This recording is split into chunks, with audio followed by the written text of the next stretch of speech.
Hello students, तो आज हम स्टडी करने वाले हैं मिडवाइफरी के चैप्टर्स के बारे में, जिसमें से हम यूनिट 3 की स्टडी करने वाले हैं antenatal care. Means in short इसको हम एएनसी भी कहते हैं। मींस ड्यूरिंग 9 मंथ जब तक वुमेन प्रेग्नेंट रहती है, चाइल्ड बर्थ के पहले उसको जो केयर मिलता है उसको कहा जाता है एंटीनेटल केयर। ओके, तो इसका इम्पोर्टेंस क्या होता है? ये एक तरह का ऐसा ट्रीटमेंट है, ऐसा केयर है जो एक वुमेन को मिलता है उसके प्रेगनेंसी पीरियड्स के दौरान नर्सिंग से और रेगुलर मेडिकल्स मीन्स जो मेडिकल या फिर रेगुलर नर्सिंग सुपरविजन के थ्रू उसको जो केयर मिलता है उसे हम कहते हैं एंटीनेटल केयर, जो कि इंश्योर करता है कि जो प्रेग्नेंट मदर है वो हेल्दी रहे और और जो बेबी है उसके पेट में वोम में वो भी हेल्दी रहे, दोनों की हेल्थ अच्छी हो। इसीलिए ये केयर उनको दी जाती है ड्यूरिंग 9 मंथ। इसके ऑब्जेक्टिव्स क्या क्या है? ये मॉनिटर करता है मदर का और फिटर का हेल्थ जो भी है वो अच्छा है या नहीं, जो फिटस उसके पेट में है उसकी हेल्थ कैसी है, मदर की हेल्थ कैसी है, वो सारी चीज़ों का ध्यान रखना इनका काम है। अगर कोई कॉम्प्लिकेशंस आ रहे तो पहले ही उसको डिटेक्ट कर लेना और उस पर ट्रीटमेंट स्टार्ट कर देना ताकि आगे जाके वो सीवियर ना हो। नेक्स्ट, उनको properly nutritional, emotional and health education support करना। मीन्स उनको क्या क्या खाना है, कब कब खाना है, कैसे कैसे खाना है वो बताना, उनको इमोशनली सपोर्ट करना मदर्स को, और उनको हेल्थ के बारे में एजुकेट करते रहना। आपको ये चीज़ें खाने की ज़रूरत है, आपको ऐसी ऐसी चीज़ें करने की ज़रूरत है, आपको आपकी हेल्थ के बारे में ऐसे ऐसे कंसर्न लेने की ज़रूरत है, उनको हेल्थ एजुकेशन देना। उनको प्रमोट करवाना कि जो भी डिलीवरी हो रही है उनकी वो सेफली हो, प्रॉपरली सेफ तरीके से हो, और इनकरेज करना, ज़्यादा से ज़्यादा फोकस करना कि जो डिलीवरी हो रही है वो हॉस्पिटल के प्रीमाइसेस में ही हो, जहाँ पे ऐसे लोग हो जिनको ये डिलीवरी की सिचुएशन हैंडल करने आती हो, जिनको ये ट्रेंड बर्थ अटेंडेंट हो, ताकि वो पेशेंट को कोई भी कॉम्प्लिकेशन फेस ना करना पड़े। WHO के रिकमेंडेशंस है कि एटलीस्ट 9 मंथ के पीरियड में 4 टाइम्स बार उसको 4 टाइम्स जो है वो डॉक्टर के पास या नर्सिंग स्टाफ के पास जाके उसको चेकअप्स करवाने चाहिए। बट अब इसको चेंज करके 8 कर दिया है। मीन्स रेगुलर से हर मंथ जाके चेकअप करवाते रहना चाहिए, ताकि इससे क्या होगा, अगर कोई प्रॉब्लम आ रही है, अगर कोई कॉम्प्लिकेशंस आ रहा है तो वो पहले ही डिटेक्ट हो जाए और जल्द से जल्द उसका ट्रीटमेंट स्टार्ट हो जाए ताकि वो सीवियर ना हो पाए। और जो भी फर्स्ट विज़िट जो होती है हमारी एएनसी के जो भी केयर का, वो ज़्यादा से ज़्यादा फोकस करना चाहिए कि फ़र्स्ट ट्राइमेस्टर में ही होनी चाहिए। फर्स्ट ट्राइमेस्टर में आप एटलीस्ट एक बार तो जाके आप चेकअप करवा के आए, जिससे पता चले कि कोई प्रॉब्लम तो नहीं है ना हमारे प्रेगनेंसी को कंसीव करने में। ओके, नेक्स्ट है assessment and monitoring of maternal and fetal health. अब हम पढ़ेंगे इनिशियल असेसमेंट। मीन्स इनिशियल हमको क्या क्या एग्जामिनेशन करना है, क्या क्या हमें ध्यान देनी है, क्या क्या चीज़ें एग्जामिन करनी है। हमें एग्जामिन करनी है मदर की मेडिकल और ऑब्स्टेट्रिक हिस्ट्री। मदर की हिस्ट्री मीन्स मदर को पहले से कोई बीमारी है क्या, कोई मेडिसिन चल रही है क्या, अगर चल रहे तो कब से चल रहे, कितने डोज के चल रहे, कौन से चल रहे हैं, कोई ऑपरेशन हुआ है क्या इसके पहले। इसके पहले मदर का पास्ट प्रेगनेंसी के बारे में, जैसे ऑब्स्टेट्रिक्स हिस्ट्री में हम पढ़ते हैं मदर की पास्ट प्रेगनेंसीज़ के बारे में, कितनी बार वो प्रेग्नेंट हो चुकी है, जिसमें आते हैं लाइव बर्थ, कितने बच्चे ज़िंदा है, कितने मिसकैरेज हो गए, कितने बच्चे ऑफ हो गए, कितने अबॉर्शन हो गए, कितने अगर बेबी अगर है भी तो कितने प्री मेच्योर बेबी हुए हैं, कितने फुल टर्म बेबी हुए हैं, या कोई कॉम्प्लिकेशंस हुई है क्या, नॉर्मल डिलीवरी हुई या सी सेक्शन हुई, ये सारी उसकी ऑब्स्टेट्रिक हिस्ट्री में आते हैं। ये सारी चीज़ें हमें उससे पूछनी होती है, एग्जामिन करनी होती है। ओके, नेक्स्ट है फिज़िकल एग्जामिन करना कि मदर का वेट कितना है, मदर का बीपी कितना है, मदर की हाइट कितनी है, वो सारी चीज़ें एग्जामिन करना। उसका एब्डोमिनल एग्जामिनेशन करना, जिसमें आता है यूटेरस साइज़ चेक करना और फीटल मूवमेंट चेक करना। यूटेरस साइज़ जो चेक किया जाता है उसके भी 3-4 स्टेप्स होते हैं, जैसे कि जो डॉक्टर होती है वो हाथ में ग्लव्स डाल के आपके यूटेरस में वो ल्यूब्रिकेटेड 2 या 3 फिंगर्स को इंसर्ट करके वो एग्जामिन करती है कि आपका जो वल्वा एरिया है, जेनिटल एरिया है, वहाँ पे कोई स्वेलिंग तो नहीं है, रेडनेस, इरिटेशंस तो नहीं है। सेकेंड, डॉक्टर आपका यूटेरस का ओपनिंग चेक करती है, वजाइना एंड सर्विक्स जो है उसका ओपनिंग चेक करती है कि वो कितना ओपन हुआ है, वो कितना एनलार्ज हुआ है, आपका यूटेरस कितना ओपन हुआ है। थर्ड, जो चेकअप होता है इसमें ये होता है कि जो हमारे, जैसे मैंने आपको बताया, डॉक्टर क्या करती है, ग्लव्ड फिंगर डालती है 1 या 2 ल्यूब्रिकेटेड ग्लव्ड फिंगर, जिससे आपको आपके वेजाइना को और आपके यूटेरस के साइज़ को वो फील करती है, शेप को, पोजीशन को फील करती है कि कोई कॉम्प्लिकेशंस तो नहीं है इसलिए। ओके, नेक्स्ट फीटल मूवमेंट ये चेक किया जाता है आपके बेबी का जो मूवमेंट है वो प्रॉपर है या नहीं, आपका बेबी जो है वो प्रॉपरली मूव कर रहा है या नहीं, वो प्रॉपरली पोजीशन पे है या नहीं, वो सारी चीज़ें चेक करना। नेक्स्ट ब्रेस्ट एग्जामिनेशन और न्यूट्रिशनल असेसमेंट, ब्रेस्ट एग्जामिन करना कि बेबी के लिए जो ये ब्रेस्ट जो है वो मिल्क रेडी कर रहा है या नहीं कर रहा है, अगर कोई इशू हो रहा है, कोई प्रॉब्लम है, कोई कॉम्प्लिकेशन है तो उसको वैसे न्यूट्रिशनल असेसमेंट करना, क्या क्या चीज़ें वो खा रही है, क्या क्या चीज़ें वो पी रही है, उस तरीके से उसके ऑर्गन्स प्रॉपरली डेवलप है या नहीं, बेबी के लिए रेडी हो रहे हैं या नहीं, वो सारी चीज़ें देखना, और अगर नहीं हो रहे तो उससे वैसे ट्रीटमेंट चालू करवा देना। नेक्स्ट बेसलाइन इन्वेस्टिगेशन, जिसमें चेक किया जाता है मदर में एचबी हीमोग्लोबिन कितनी है बॉडी में, मदर का यूरिन टेस्ट किया जाता है, ब्लड ग्रुप टेस्ट किया जाता है, एचआईवी और एचबीएसएजी। एचआईवी और एचबीएसएजी ये हमारे हेपेटाइटिस के टेस्ट होते हैं, जिससे एचआईवी हमारा होता है ह्यूमन इम्यूनो डिफिशिएंसी वायरस, जो कि अटैक करता है मदर की इम्यूनिटी पावर पे, और इफ़ मदर को ये बीमारी है तो ये पास ऑन हो सकता है बेबी को। एचबीएसएजी जो होता है ये हमारा हेपेटाइटिस का ही बीमारी है, लेकिन ये हमारे लिवर पे इफ़ेक्ट करता है। ओके। नेक्स्ट फॉलोअप विजिट में आप क्या क्या चेकअप करवाओगे, जब आप फर्स्ट टाइम जाओगे तो आप वो सारे चेकअप करवाओगे। नेक्स्ट जब आप फॉलो विजिट करोगे तो आपको क्या क्या चेकिंग करवानी है। फर्स्ट से थर्ड जब आप जाओगे चेकिंग के लिए, फर्स्ट से थर्ड मंथ के बीच में, तो आपको प्रेगनेंसी कंफर्म करवानी कि एक्चुअल में आप प्रेग्नेंट हो या नहीं, वो डॉक्टर से चेक करना है, क्योंकि जो हम घर पे टेस्ट करते हैं प्रेगनेंसी के, वो मोस्ट ऑफ द टाइम क्या होता है, वो किट जो होता है वो फॉल्स पॉजिटिव रिपोर्ट्स भी दे देता है, इसीलिए। नेक्स्ट वाइटल्स चेक करवाने हैं, टेम्परेचर, पल्स रेट, बीपी, वो सारी चीज़ें। नेक्स्ट न्यूट्रिशन एडवाइस आपको लेनी है, डॉक्टर से पूछना है कब कब कैसे कैसे खाना है, क्या क्या चीज़ें अवॉइड करनी है, और हमें हमारा एक पूरा डाइट बना के चाहिए। नेक्स्ट 4 से 6 मंथ में जब आप जाते हो चेकअप्स के लिए, तो उस टाइम पे आपको फिटल ग्रोथ चेक करनी चाहिए और एनोमली स्कैन करनी चाहिए। फिटल ग्रोथ चेक कैसे किया जाता है, जो हम अल्ट्रासाउंड करते हैं उससे हमें पता चलता है प्रॉपरली बेबी का मूवमेंट कैसा है, बेबी कहाँ है, बेबी का क्या क्या अभी तक डेवलप हो चुका है, कौन से ऑर्गन डेवलप हो चुके हैं, कोई कॉम्प्लिकेशंस तो नहीं है। और एनोमली स्कैन में होता है, एनोमली स्कैन जो है ये मोस्टली 20 वीक्स में ही किया जाता है, और इसमें जो बेबी के डिफरेंट बॉडी पार्ट्स होते हैं उसको ऑब्जर्व किया जाता है, डिटेल में ऑब्जर्व किया जाता है कि उसमें कोई डिफेक्ट्स तो नहीं है, वो सारी चीज़ें इसमें आती है। नेक्स्ट होता है 7 से 9 मंथ में जब आप जाते हो चेकअप्स के लिए, तो उस टाइम पे फिटल हार्ट रेट चेक किया जाता है, बेबी का हार्ट रेट कैसे चल रहा है, प्रॉपर है या नहीं, प्रॉपरली वो जो रेट है वो चल रहा है या नहीं, बेबी का पोजीशन कैसा है। और वार्निंग साइंस में आता है कि ऐसे कोई साइंस हो रहे हैं जो आगे जाके कॉम्प्लिकेशन क्रिएट कर सकते हैं, जैसे कि बेबी का जो मूवमेंट है वो कम हो रहा है, डिक्रीज़ हो रहा है, वजाइनल ब्लीडिंग हो रहा है, मीन्स स्पॉटिंग से ज़्यादा हो रहा है वो ब्लीडिंग, या फिर स्वेलिंग जो है हाथ पे या फेस पे वो बहुत ज़्यादा हो चुकी है, हेडेक बहुत ज़्यादा सीवियर हो गया है जो जा नहीं रहा है, या फिर एमनियोटिक फ्लूइड जो बेबी को सराउंड करके होती है सैक में, उसकी लीकेज हो रही है। तो ये सारी वार्निंग साइंस होती है जो डॉक्टर्स आपको पहले ही देख के कॉम्प्लिकेशंस जो भी है वो रिजॉल्व करने की कोशिश करती है। ओके। नेक्स्ट फीटल वेलबींग, हम कैसे चेक करेंगे कि हमारा जो बच्चा है वो प्रॉपर है, किसी बीमारी से कोई बीमारी नहीं है उसे, वो हम ऐसे चेक करेंगे फीटल हार्ट साउंड्स सुन के। ये एक मशीन होती है डॉपलर, जो फीटल की हार्ट रेट आपको सुनाई देती है उस मशीन से, ये आपके डॉक्टर्स आपको करवाती है।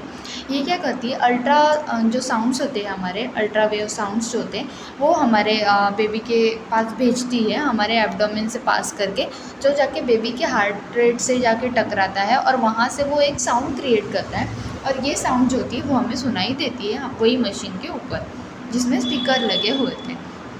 नेक्स्ट है फंडल हाइट चेक किया जाता है। कैसे चेक किया जाता है, ये कोरिलेट विथ जेस्टेशनल एज, मतलब आपका जो जैसे कि हम चेक करते हैं कि बेबी जो है वो प्रॉपरली कितना वो जो एरिया होता है पेल्विक एरिया वो कितना है, आपके पेल्विक बोन से वो मेजर किया जाता है कि आपका फंडल हाइट कितना है, आपका जो वेजाइना और आपके जो सर्विक्स ये सब के बीच में जो गैप है वो कितनी है, ये सारी चीज़ें उसमें देखा जाता है। नेक्स्ट किक काउंट, मदर जो होती है वो हर डे फील करनी चाहिए कि बेबी एक दिन में 1 घंटे में कितनी बार किक कर रहा है। ये भी जो है ये एक साइन हो सकता है जिससे हम बेबी का वेलबींग चेक कर सकते हैं। नेक्स्ट अल्ट्रासाउंड, जो कि हमने पढ़ा, जो स्कैन होते हैं जिससे क्या होता है, सोनोग्राफी से हम बेबी का ग्रोथ और फीटल की हेल्थ प्रॉपरली चेक कर सकते हैं। ओके। नेक्स्ट है कॉमन कॉम्प्लिकेशंस जो आते हैं और उसको कैसे मैनेज किए जाते हैं वो सारी चीज़ें, जैसे मदर को अनीमिया है तो उसको उसके सिम्टम्स क्या होंगे, मदर का जो स्किन होगा वो पूरा वाइट हो जाएगा, एचबी लो रहेगा, मदर को बहुत थकान लगेगी। मैनेजमेंट कैसे करेंगे, उसको हम आयरन फॉलिक एसिड के सप्लीमेंट्स देंगे, डाइट उसका ठीक करवाएंगे, जिससे उसका जो अनीमिक का प्रॉब्लम है वो सॉल्व हो जाए और उसके बॉडी में प्रॉपरली हीमोग्लोबिन हो जाए। Next, gestational diabetes. ये डायबिटीज़ जो है मोस्टली प्रेगनेंसी के टाइम पे वुमेंस को होती है, जिसमें ब्लड प्रेशर बढ़ जाता है, ये इसका सिम्टम है। मैनेजमेंट, आप डाइट ठीक रखें, इंसुलिन आपको प्रॉपरली दिया जाता है और रेगुलर चेकअप्स आपके होते रहते हैं। ओके, ये कॉमन है प्रेगनेंसी के टाइम पे, उसके बाद ये अपने आप ठीक हो जाता है। नेक्स्ट, प्रीक्लैम्शिया। इसमें क्या होता है, आपके बीपी बढ़ जाते हैं, सिम्टम्स है मदर के कि हाई बीपी हो जाता है और स्वेलिंग होने लगती है बॉडी पार्ट्स में, और यूरिन में प्रोटीन प्रेजेंट होने लगता है हाई अमाउंट में। ये प्रोटीन जो बेबी के ग्रोथ को बढ़ाने के लिए, बेबी के ग्रोथ के लिए इंपॉर्टेंट है, वो आपके यूरिन में पास आउट हो जाता है, जिससे ये आगे जाके रिस्क हो सकता है बेबी के हेल्थ को। इसीलिए इसको आप कैसे मैनेज कर सकते हो, प्रॉपरली बेड रेस्ट लेके, मेडिकेशंस लेके, और प्रॉपरली मॉनिटरिंग मीन्स कितनी स्वेलिंग है, कैसी स्वेलिंग है, प्रॉपरली बीपी चेक करवाते रहना रेगुलरली, तो आप इसको सॉल्व कर सकते हो प्रीक्लैम्शिया के कॉम्प्लिकेशन को। नेक्स्ट है ब्लीडिंग। ये बहुत ज़्यादा हो रहा है, इसके सिम्टम्स हो गए, आपको स्पॉटिंग्स दिखेंगे ब्लड के, और क्रैम्प्स आएंगे आपको, जैसे पीरियड क्रैम्प्स होते हैं। इसको आप कैसे ठीक करवाओगे, आप इमीडिएटली आप जो आपके आसपास जो डॉक्टर है या आप जहाँ पे चेकअप करा रहे हो, तुरंत की तुरंत आपको जाना है, जैसे कि आपको ये स्पॉटिंग दिखे वैसे ही। आपको देर नहीं करनी है, वरना आपके बेबी के लाइफ को रिस्क भी हो सकता है। Next, hyperemesis gravidarum. ये क्या होता है, एक्सेसिव वॉमिटिंग होती है आपको इसमें। मीन्स जो होगा, आपको जो होंगे ना वो ज़्यादा ही मतलब वॉमिटिंग की ऐसे आपको फील होगा कि अभी मुझे वॉमिटिंग करना है। और रेगुलरली जो मॉर्निंग सिकनेस होती है प्रेगनेंसी के टाइम पे, नॉर्मल वॉमिटिंग होती है, उससे ये कहीं ज़्यादा होगी, जिससे क्या होगा, आपके इलेक्ट्रोलाइट्स प्रॉपर नहीं होंगे, आपकी बॉडी डिहाइड्रेट रहेगी, आपको बार बार वॉमिटिंग फील होगा, तो आप कुछ खाओ पियोगे नहीं, आपके बॉडी में कुछ जाएगा नहीं, जिससे क्या होगा, बेबी के प्रॉब्लम्स हो सकते हैं बेबी के ग्रोथ में। तो इसीलिए इसको मैनेजमेंट कर सकते हैं, प्रॉपरली हाइड्रेट रहे आप, प्रॉपरली आप इलेक्ट्रोलाइट वगैरह बैलेंस करके ले, एंटीमेटिक्स ले आप, और आईवी फ्लूइड्स ले आप। ओके, एंटीमेटिक्स जो होते हैं ये वॉमिटिंग को, जो एक्सेसिव वॉमिटिंग को रोकने वाली दवाइयाँ होती है। आईवी फ्लूइड्स आपको प्रॉपरली चढ़ाए जाए, जिससे आपके बॉडी में इलेक्ट्रोलाइट बैलेंस रहे, ताकि बेबी के ग्रोथ में कोई भी प्रॉब्लम ना आए। नेक्स्ट हम देखेंगे health education and counselling for expected mother. क्या क्या चीज़ें हमें उस मदर को बतानी है, सिखानी है, क्या क्या चीज़ें आपको खानी है, और जो भी आप खा रहे हो, पी रहे हो, सप्लीमेंट्स ले रहे हो, उसकी इंपॉर्टेंस क्या है, प्रॉपरली आपको हाइजीन कैसे रखना है, सारी चीज़ तरीक़ों से, प्रॉपरली आपको रेस्ट कैसे करना है, आपको टबैको, अल्कोहल ये सब अवॉइड करना है, ज़्यादा वजन वाली चीज़ें नहीं उठानी है। अगर ब्लीडिंग हो रहा है, स्वेलिंग हो रही है फेस पे, बॉडी पे ज़्यादा, या हेडेक बहुत ज़्यादा हो रहा है, बेबी का कोई मूवमेंट फील नहीं हो रहा है, तो ये सारे डेंजर साइंस है, आपको तुरंत से तुरंत इमीडिएट केयर के लिए हॉस्पिटल जाना चाहिए चेकअप्स के लिए। आपको प्रॉपरली टेटनस टैक्सॉइड जो टीटी के इंजेक्शंस होते हैं वो लेने चाहिए, जिससे क्या होगा, ये टीटी के इंजेक्शंस जो है वो आने वाले बेबी को भी बचाएंगे और आपको भी बचाएंगे आगे के जाके कोई भी ये टीटी के प्रॉब्लम्स होने से, क्योंकि ये बैक्टीरिया जो है वो डायरेक्टली आपके बॉडी में जाके आपके मसल्स को स्टिफनेस, स्पैज़म ये सब क्रिएट कर सकते हैं, जिससे क्या होगा, आगे जाके फ्रैक्चर्स तक हो सकता है इफ़ ये सीवियर हो जाएंगे तो। ओके, नेक्स्ट आपको सिखाया जाएगा बर्थ प्रिपेयर्डनेस, बर्थ कैसे कर देना है आपको बेबी को, और अगर कोई इमरजेंसी आ रही, जैसे कि रात के टाइम पे आपको पेन स्टार्ट हो रहा है, तो उस टाइम पे आपको क्या क्या चीज़ें प्लान करनी है, कैसे आपको इमरजेंसी प्लानिंग करके रखनी है ऑलरेडी, और कैसे उस टाइम पे आपको उस चीज़ से हैंडल करना है, उस चीज़ को कैसे आपको हैंडल करना है। काउंसलिंग टिप्स दिए जाते हैं उनको। काउंसलिंग टिप्स में आपको सिंपल लैंग्वेज यूज़ करना है, और उनको विजुअलाइज़ करनी है चीज़ें, जो कि उनको ज़्यादा समझ में आएगी। उनसे आपको रिस्पेक्टफुली प्रॉपरली बात करनी चाहिए, और उनके कल्चर को ध्यान में रख के आपको सारी चीज़ें करनी चाहिए।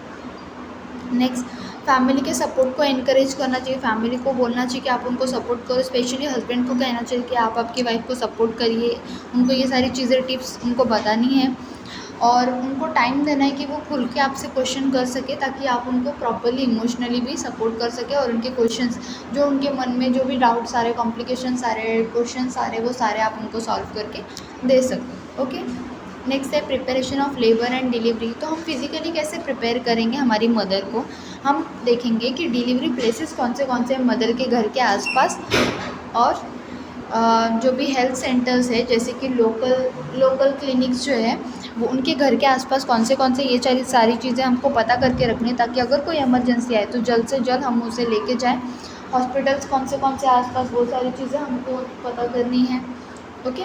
नेक्स्ट हमें देखना है कि इंस्टीट्यूशनल डिलीवरी हो, हमें ज़्यादा से ज़्यादा फोकस करना है या इनकरेज करना है कि जो डिलीवरी हो रही है वो हॉस्पिटल के प्रीमाइसेस में हो, ताकि मदर को जो भी सारे हॉस्पिटल के फैसिलिटीज़ मिल सके और मदर कोई भी कॉम्प्लिकेशन मदर को फेस ना करना पड़े। हमें उसे ब्रीदिंग प्रैक्टिस करवानी है, ब्रीदिंग की और रिलैक्सेशन की एक्सरसाइजेस की प्रैक्टिस करवाती रहनी है, जिससे क्या होगा लेबर के टाइम पे वो उसको हम ये जो एक्सरसाइजेस करवाएंगे जिससे क्या होगा उसके जो भी स्ट्रेस है, जो भी एंजाइटी है, जो भी पेन है वो थोड़ा रिलीफ होने में उससे थोड़ा उसका ध्यान भटकेगा। नेक्स्ट बर्थ प्रिपेयर्डनेस प्लान, हम कैसे ये मतलब बेबी को कैसे बर्थ के लिए मदर को कैसे बर्थ के लिए हम प्रिपेयर करेंगे उसका हम प्लान बनाएंगे।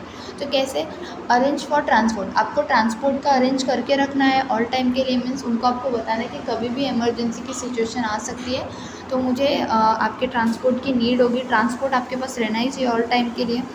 नेक्स्ट इमरजेंसी कॉन्टैक्ट्स नंबर आपके पास होने चाहिए, ताकि आप कहीं भी जा रहे हो आ रहे हो तो आपके पास वो कॉन्टैक्ट्स नंबर हो, ताकि कोई भी कॉम्प्लिकेशन आप अगर कोई भी सिचुएशन में आप फंस रहे हो तो आपके पास वो नंबर है जिनसे आप कांटेक्ट कर सकते हो, जो आपके प्रॉब्लम को रिजॉल्व कर सकते हैं।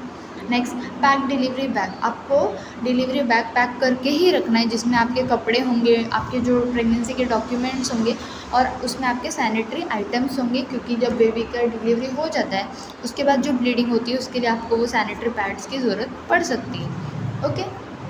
नेक्स्ट इमोशनली आप कैसे प्रिपेयर करोगे मदर को बताना है कि लेबर के जो स्टेजेस होते हैं हमारे उसको सिखाना है। जैसे कि फर्स्ट स्टेज होगा आपका ओपनिंग अप मीन्स डायलेशन, इसमें क्या होगा आपको जो पेन होगा वो माइल्ड होगा, मतलब आप चल सकते हो, कुछ एक्टिविटीज़ आप कर सकते हो, आप बोल सकते हो, आपको पेन हो रहा होगा बट इतना नहीं होगा कि आप कुछ बोल ना सको, कुछ चल ना सको।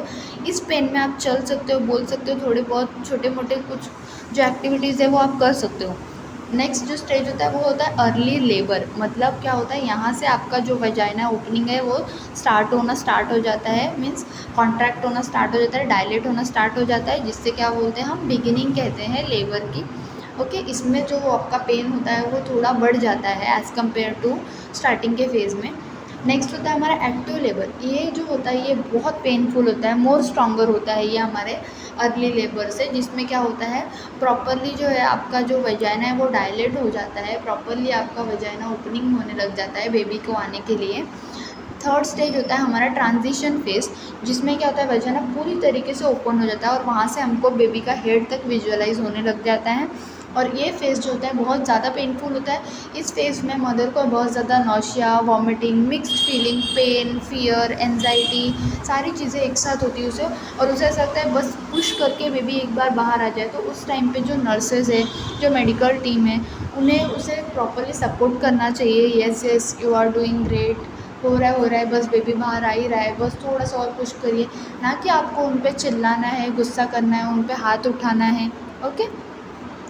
नेक्स्ट है एड्रेस फियर एंड मिसकंसेप्शंस, जो भी मदर के फियर्स है, डर है प्रेगनेंसी को लेके, जो भी मिसकंसेप्शंस है, वो सारी चीज़ें जो है जो भी उसके मनों में लोगों ने भर दिया है वो सारी चीज़ें क्लियर करना। जैसे कि कुछ लोग कहते हैं नेचुरल बर्थ जो होता है वो कम पेनफुल होता है एज़ कम्पेयर टू, कोई कहते हैं सी सेक्शन जो होता है वो कम पेनफुल होता है, बट ऐसा कुछ नहीं है, दोनों ही पेनफुल होते हैं। कोई कहता है कि फर्स्ट टाइम जो मदर बन रही है उसको ज़्यादा पेन होता है as compare to second time, but ऐसा कोई भी प्रॉब्लम नहीं होता है। कोई कहते हैं कि प्रॉपरली एक्सरसाइजेज वगैरह करिए, या कोई कहते हैं कि ज़्यादा वेट उठाइए जिससे क्या होगा आपके बेबी डिलीवर करते टाइम प्रॉब्लम नहीं होगा, बट ऐसा कोई भी बात नहीं है। ये सब मिसकंसेप्शंस है जो मदर को रहते हैं, जो क्लियर करने होते हैं उनके हेल्थ अटेंडेंट को। ओके।